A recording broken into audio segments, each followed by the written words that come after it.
बैलू पहले बड़ हमारो पदर पट्टा पुना रानी तो मचाई दे हम पदर।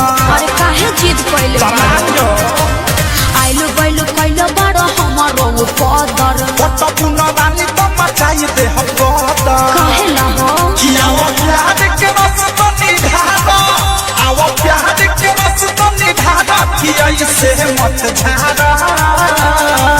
केहू और के बानी फिलहाल, केहू और के बानी फिलहाल, खिलाए न मत मारो। केहू और के बानी फिलहाल, लाए न मत मारो।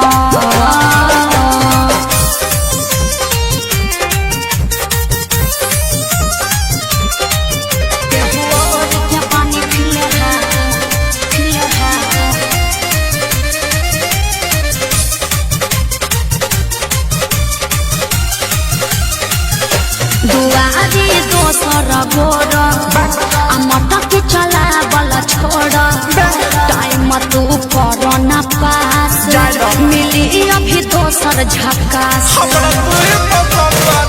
हंसिले तका है हंसेलू मारी के मुस्की डसेलू कि हमसे लड़ा के रहना रत बात का है तू बहना कि तनी छुए त चिकन जा तनी छुए त चिकन जा करे जरा मत कार हो।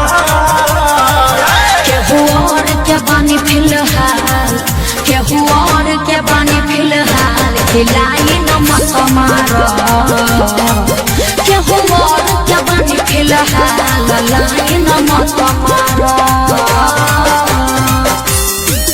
केहू और के बानी फिलहाल, फिलहाल।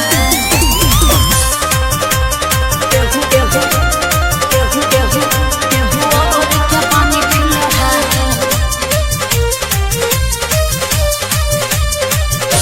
दिला से इलाही घाटी लसाले खजाना साथी कि मन बाबा करना माना कि छक फोड़ दे हो बचाना।